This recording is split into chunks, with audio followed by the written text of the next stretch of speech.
Hello FPL managers, welcome back to another edition of FPL Pro Tips, where we analyze every move made in the most recent Fantasy Premier League action to help you get as many points as possible.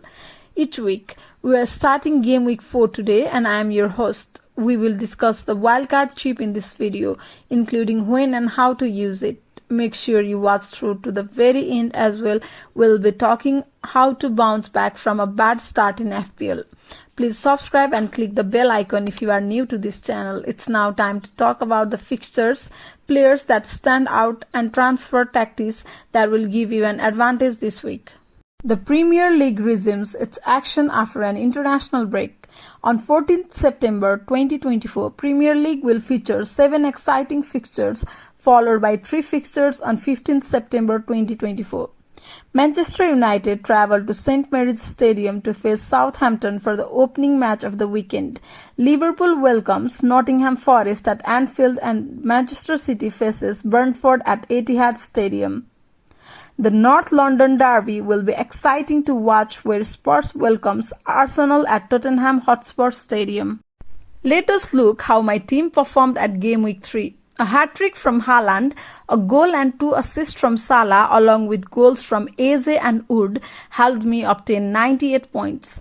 Anthony Robinson and Cole Palmer provided an assist each. Game Week 3 saw Haaland record his second straight hat-trick, solidifying his place as the most preferred captain selection once more. With 3 goals against Ipswich, the Norwegian is still playing at an incredible level. His most recent victory was against West Ham United. Having scored 7 goals in his first 3 games, Haaland is ready to break many goal-scoring records, assuming he stays fit. Mohamed Salah delivered his third double-digit return in as many game weeks, making it a tough decision for FPL managers to overlook him for Liverpool's upcoming fixtures. While Haaland has been in extraordinary form, Salah matched his points this week with a goal and 2 assists in the clash at Old Trafford, with 41 points already. The Egyptian is becoming increasingly hard for managers to leave out of their squads. Following Ivan Toney's transfer to the Saudi Pro League, Bryan Mbeumo did not waste any time in taking center stage this season.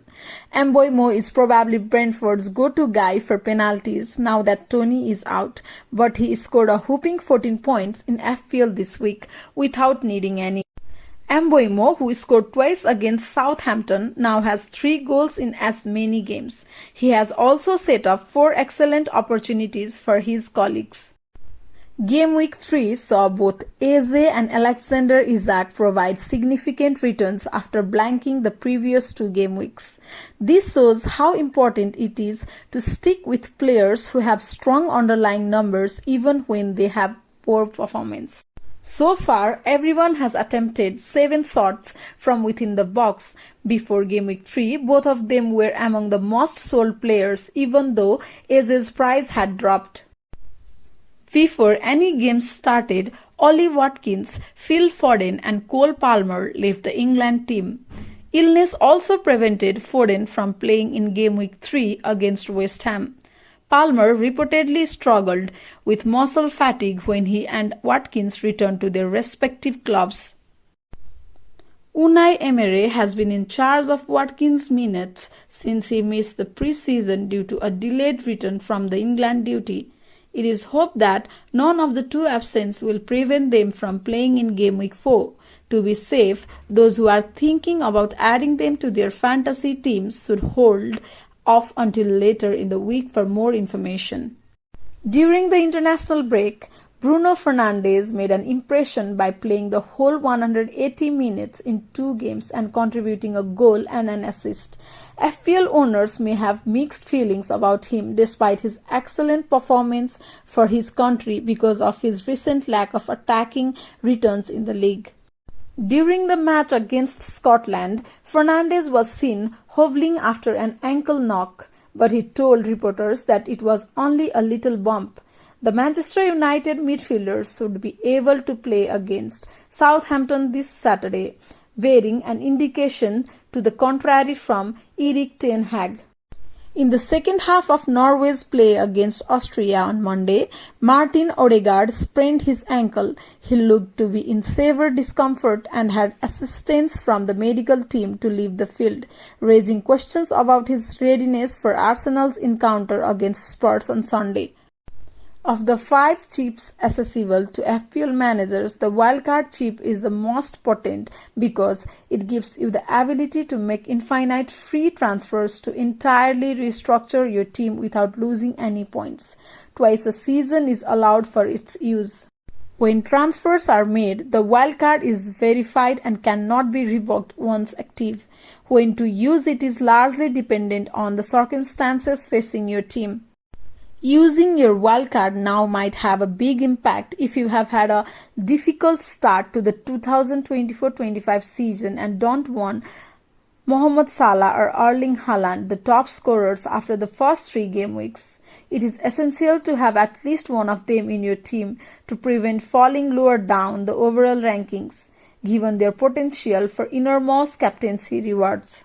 It can make sense to hold off on using your wildcard until game week 6 or the second international break if you have players with good matches and up to 2 free transfers. We will learn how managers handle their players participating in UEFA competitions during the next 2 game weeks, which will be useful when organizing your team for more game weeks. In game week 6, you can dump players with more difficult schedules and add more important players from Brentford, Manchester City and Arsenal ahead of their favorable games by using the wildcard option. Managers who have had trouble with Christopher Nkunku, Bruno Fernandes, Ollie Watkins, Dean Henderson and Jarell Konsa have all suffered price reductions, which are particularly harmful early on, can result from a late start, with 2 players up 0.2 million and 12 down the same amount so far in this volatile period. Employing the wildcard can help you stop losing and take advantage of new trends. Liverpool, Aston Villa and Brighton have favorable schedule. 8 teams will play back-to-back home games, with these 3 teams' schedules being most favorable. A few misunderstandings have been cleared up. Newcastle United didn't sign a centre-back, Manchester City didn't replace Julian Alvarez, and Chelsea didn't sign a striker to compete with Nicolas Jackson. There is less danger associated with the wildcard in a more stable landscape.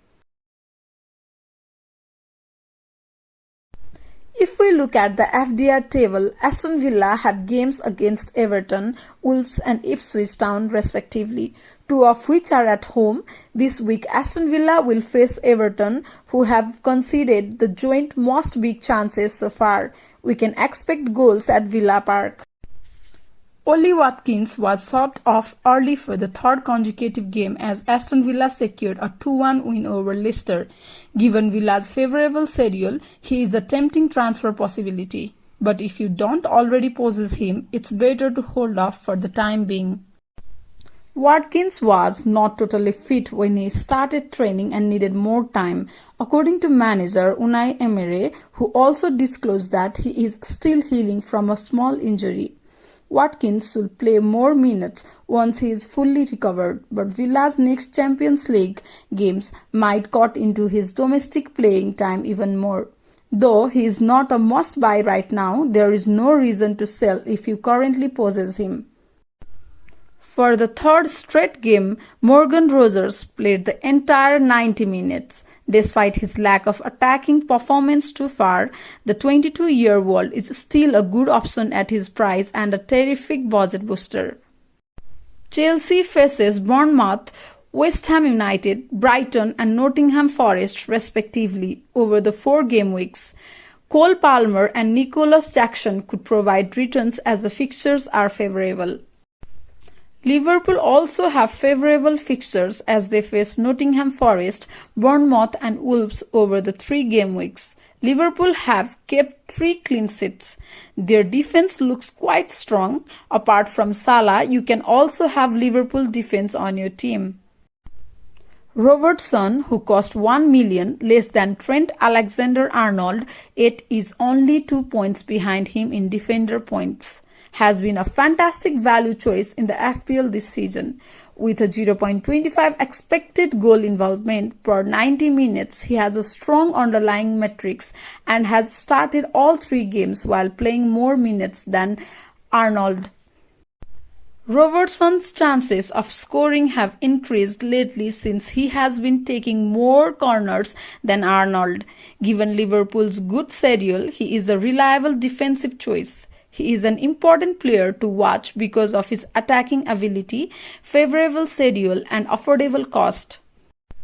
Considering Brighton's advantageous Game Week 4 schedule and the underwhelming performance of some pricey midfield players, Minte is a popular choice among FPL managers.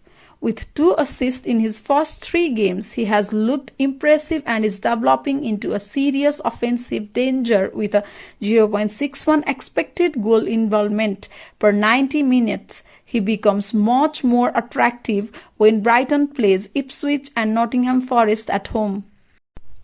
In his 205 minutes of action so far across 3 games, Minte has produced 5 opportunities, including 1 significant one, and taken 4 shots inside the box. He has already assisted on 2 goals.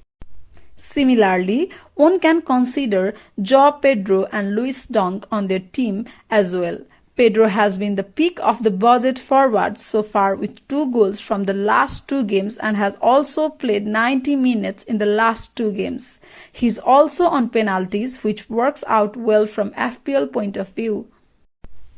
It's crucial to keep in mind that the first few weeks of the season aren't when FPL is won or lost.